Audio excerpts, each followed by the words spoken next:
Hi everyone. Hi there. Hope all you guys are doing good and are well wherever you are. So this time, my name is Rizwan and I am one of the senior consultants with Alif Consulting. And as we have discussed in the earlier sessions about mailboxes, permissions, now the next round of approach for us would be to be able to understand as if what is exchange objects when we speak about exchange, the email services within Office 365. So how many object does it supports and what does that exactly means and where exactly we would be using that. So let's start with that. And if you see, these objects can easily be shared or seen to you on the Exchange Admin Center, unlike we have the Office Admin Center.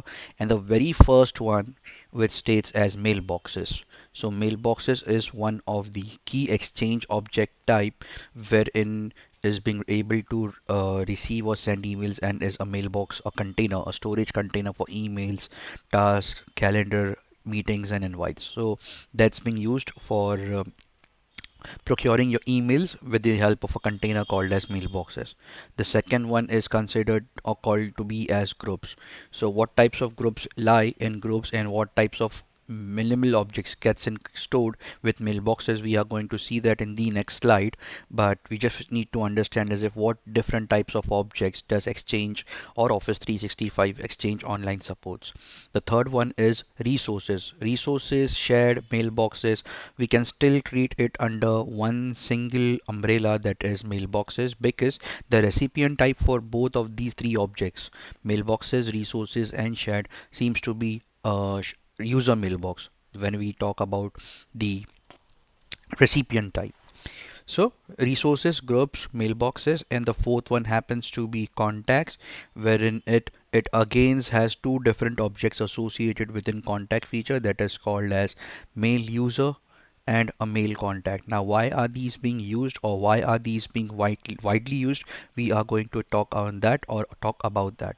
So this would be the next slide, wherein if we see about mailboxes, so if you would have heard me or if you watched my video which talks on mailboxes, so within that topic we have entirely covered as if what are different types of mailboxes, what is a mailbox, what is the use of different mailboxes, and in what scenarios or contexts we use these mailboxes. So as the name itself suggested, use a container, mailbox container or an email container. So this is a container to save your emails, your text, your calendars and entries. So we have to go with this exchange object, which comprises of user mailbox, which is a paid service. You'd not be able to use that service as free. It is a license based feature or a service which gets in applied for a user mailbox. Then shared mailboxes, where you do not have to log in, as you'll not be able to log in by default. It is blocked and you would not be getting any credentials for that. So shared mailboxes is a free feature which gives you a mailbox size or a mailbox storage up to 50 gigs. Resource mailboxes are used, are they are considered as a separate room or an identity itself, so that those rooms are booked in order to be able to attend the meetings, some physical meetings attending in on a physical room, which itself is being termed as a room, but that room mailbox will ideally be given as an email address, so that is called as a room mailbox. Equipment mailbox, more or less Owen would be the same, wherein it has to be used in through the on-premises architecture. So if this mailboxes would be containing in any such context, I mean this would be used for any storage purposes as well as if there would be any equipments, some storage thin liners. So at that in that scenario you can use equipment mailbox. So many a times we only see these three objects, user mailbox, shared mailbox and resource mailbox, being getting in widely used. However, the fourth functionality, equipment mailbox, is still into existence and is being used only with some limited corporate industries, which is more into the construction corporates. So they use it, but still that job can still be taken away with resource mailboxes. So the feature is available, but the task of it is being totally functioned by resource mailbox itself. The second one is the key object contact or object type, which you can say, and that is treated to be the groups. Now, what do you mean by groups?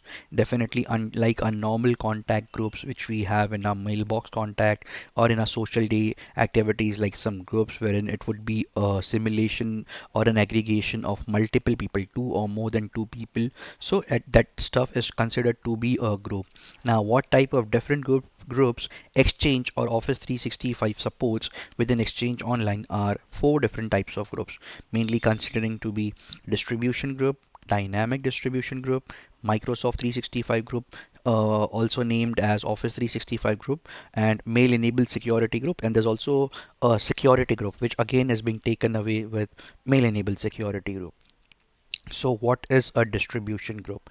Let's say these kinds of groups are handy, wherein let's say you are a bulk email sender, and on a daily basis, whenever you logs in or your job is to send emails to multiple people.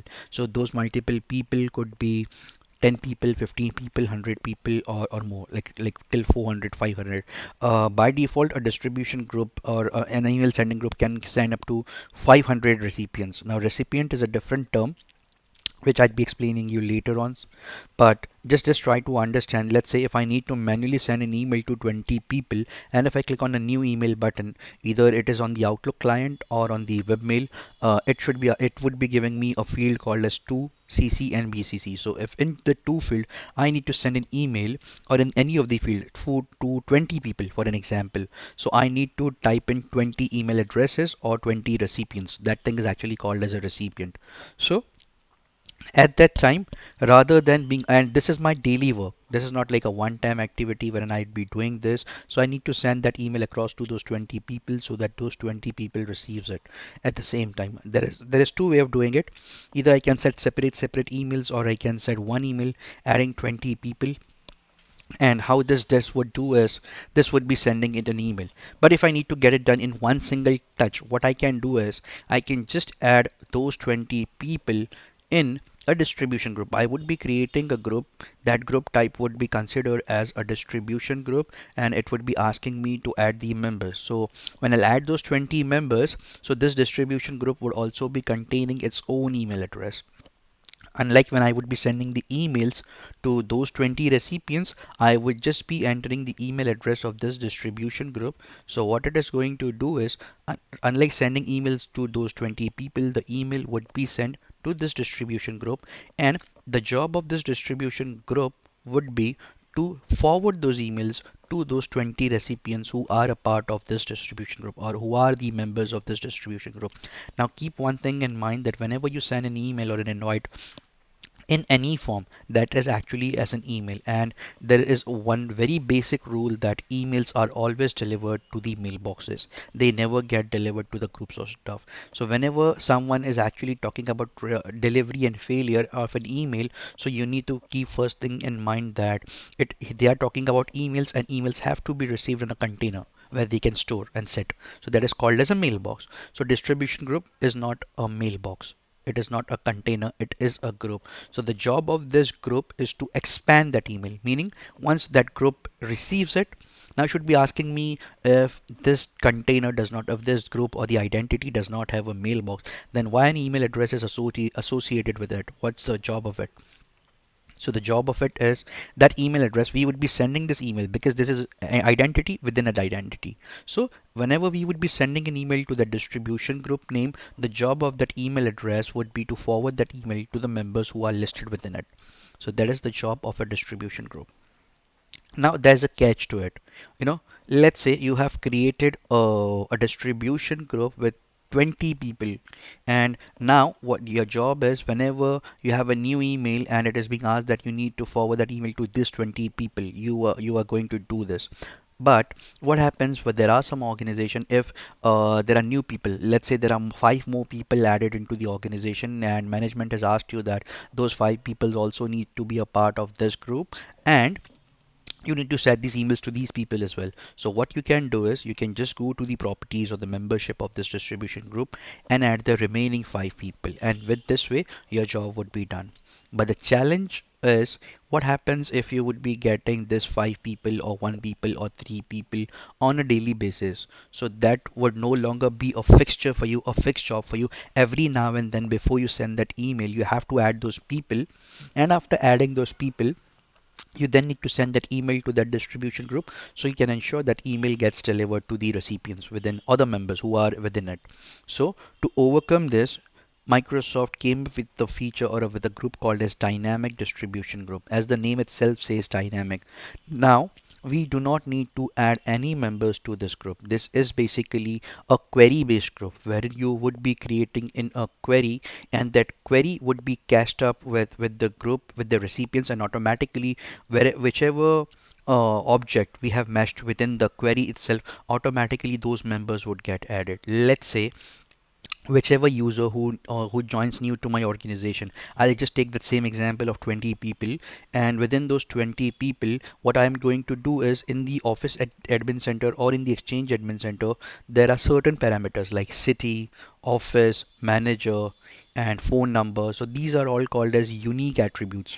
So there's also a thing called as custom attributes. So exchange supports by default 15 or 20 custom attributes or some unique attributes as well. So let's say if I would be going with those custom attributes, and if I say that if custom attribute 1 matches DDG, meaning I would be keeping the name in the custom attribute as DDG. I'm just giving as an example. DDG to be instance here means dynamic distribution group. So whichever object has that custom attribute with value as DDG, automatically this distribution group is going to catch it and it is going to add it under the dynamic distribution group.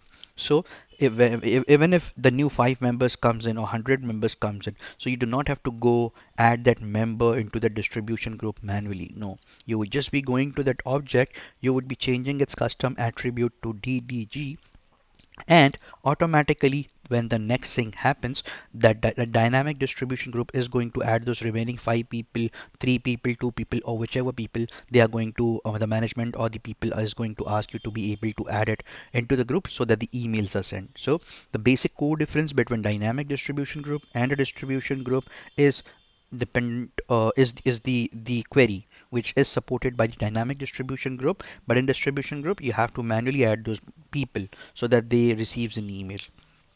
Now the third one is Microsoft 365 group or an Office 365 group.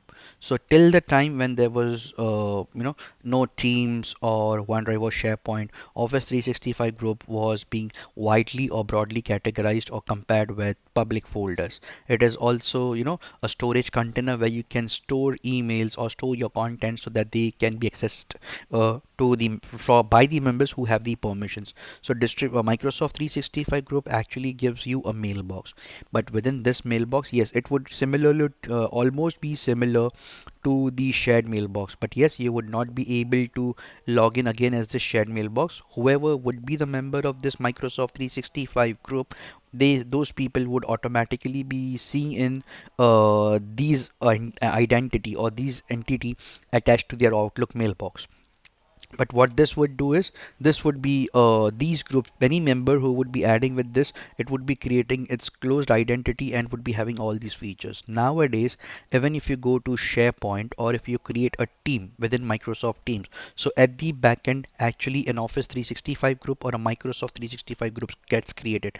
Let's say if you need to create a site in SharePoint, probably a communication site or a static, like a normal site, group site which we say. So the moment you create the site and you start adding data within that, automatically from SharePoint's perspective, it is actually a distribution, I'm sorry, a 365 group, an M365 group which gets in created. Similarly, if you go ahead and create a Teams, like within a team you would be adding the channels and then you'll start entering your data. So ultimately in SharePoint or in Exchange Admin Center, you would see that these Office 365 groups are getting created. So the job of that groups are just to keep that identity and check what type of data is being accessed or having with this 365 group and who are the members within this group. The last one is mail enabled security group. So what's this mail enabled security group? So whenever we consider this to be a security group or just a mail enabled security group, so these are being widely used with the identities or the objects which are in a synchronized environment, meaning all these objects get created or synchronized from the local Active Directory. And you might have heard of a feature called as license group based license assignment. So you create these groups in the on-premises Active Directory or even in cloud, and let's say if you need to assign licenses to hundreds of people or multiple people, so you would be adding those people into this security group. Okay, and you'll start assigning licenses to that group. So I mean, whoever members would be there into that group, so from Azure Active Directory, rather than assigning separate license for those 100 people, I'm just going to assign the license to that security group, and automatically whoever are the members of that security group, they are going to get those licenses. And similarly, let's say if this is just about security group. Now when we say mail enabled security group, so the concept would pretty more or less would be the same, but one thing which would get added to it would be these mail enabled security group would be having an email address associated with that group. And that group would be, let's say if you need to send any data, any file within your organization, so that you can get it done using this security group, the mail enabled security group identity object. And you would easily be able to send emails using this mail enabled security group. So that is used in for mostly for SharePoint and for OneDrive perspective. Now, what is mail contact or what is mail user? So for to be able to make you understand these things, mail user and mail contact, I believe yes, the PPT slideshow is already ended in up over here. What I'm going to do is I'm just going to give you a quick glimpse of all these two things over here, and finally we'll give you a close touch on mail contact and mail user with the help of the portal, that is the graphical user interface. Oh, let me check with the Exchange Classic admin console, where I can show you these options about Outlook and other groups. So these are all the object types here. If you see contacts, within the contacts we would be getting in the option of adding or let this page get open.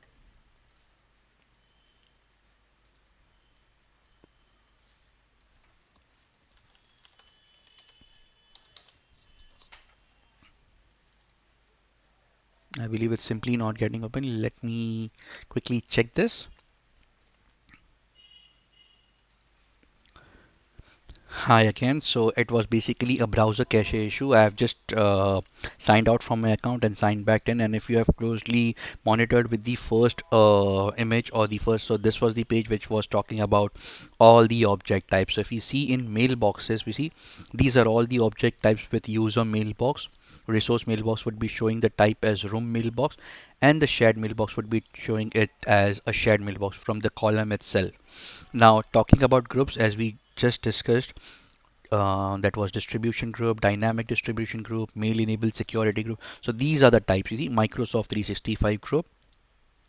And whenever if we go ahead and create a group, so it asks us which type of group you would like to get it created. Is it a distribution group, a mail enabled security group, or a dynamic distribution group? So I've just walked you through with the functionality of it.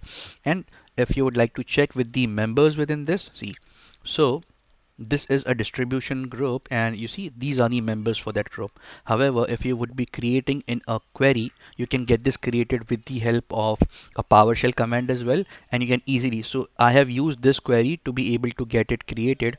But if you would be using the graphical user interface, you can easily check. You see, this is the display name, and an email address will automatically be provided to that, and it asks you in over here what type of recipients you would like to get it provided. You see, whether it would be having Exchange mailbox, mailboxes with email address, mail enabled group, or if you want to create in any rule, so what is the rule? And then it shows you the custom attributes, what custom attribute should be we would be matching with this group. And if that we see that value, then yes, we are going to pick up that objects based on this rule which we are creating. And from users perspective, how you are going ahead and creating that custom attribute, you can set that attribute here. You see, custom attribute, and let's say if I click on edit, and this is my custom attribute 1. So as I've told you, there are 15 objects with support. So let's say if I give this name as ddg, and if I save this, and if I click on save here, so and if I'm going to create a group, a dynamic distribution group, keeping the custom attribute 1 value as ddg, so automatically this person is going to be a member or a part of that dynamic distribution group. This was all I was telling you about. Okay, so this is how the dynamic distribution group can be added and the members of it can be added. Microsoft 365 groups is pretty simple and similar compared to distribution group. You can easily go ahead and add the members by just clicking on this one button. Mail enabled security groups are usually used to allow assign licenses for licenses purposes. If you would see this, it is more or less similar. And see, owners would be the one who would be creating the group. Later on you can get it changed, and these are the members who would be a part of that mail enabled security group, and whichever permissions you are going to align to this group, the mail enabled security group, they are going to get aligned to the members of that group. This is it. Now, contacts. Now, when we come to contacts, we see the contacts type as mail contact or a mail user. See, mail contact or a mail user. Now, what is this? The simple one is mail contact. Let me quickly give you a heads up on that. So, whenever you go ahead and try and create a user in Office 365, from this admin page, what it does is it is only going to allow you for the domain you have purchased. So right now, if I'm going to create a contact by creating a new user, it is only going to allow me with these 3 or 4 domains because I have verified or added these domains into my tenant. You see, if I go on add a user, so these are the domains which it is giving me. Why? Because I've added those domains and verified that in Office 365. So this also gets applied for this option here in mail user. Okay, not in mail contact, in mail user. So we were talking about mail contact. So let's say I have a company, and it is into the sales and representative, wherein I need to deal with hundreds and hundreds of people on a daily basis, and they are not a part of my organization. They are just like a contact card. Unlike when you receive someone, they share their contact details, their contact numbers, and you guys simply contact them on the means of either phone or an email address. So similar to it, the mail contact concept over here is you see the name itself says external email address. So let's say if this is a Yahoo contact, a Gmail contact, or anything, any domain which is not a part of my organization, so you can create its name, its last name, its display name, and the email address. Okay, and this would definitely be the external email address and not the internal email address. So this is what mail contact is all about. The last thing is mail user. So mail user is moreover similar to mail contact. You can easily add external contact here, but yes, along with it, that it has a catch to it. You can add an external contact with mail user, or also if you want to get it aligned using with your same domain. Now, why this concept is given here? Why these domains are here? The reason being, for bigger organizations, just for cloud-based organizations, this thing may or may not be handy or useful, but we have certain environments wherein mixed environment or cloud-based environment, or one company overtaking the other one company, and the domains gets, I mean the email addresses of the company itself gets merged, or we are in a hybrid environment. Let's say I have a domain called as abc.com.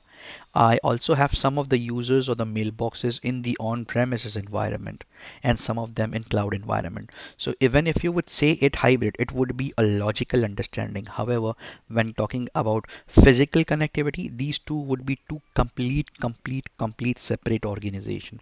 So, but logically it would be one single unit. So how to connect them? Let's say I have a domain, as I've told, abc.com, and there is a user on that domain sitting with a name as Rizwan at abc.com.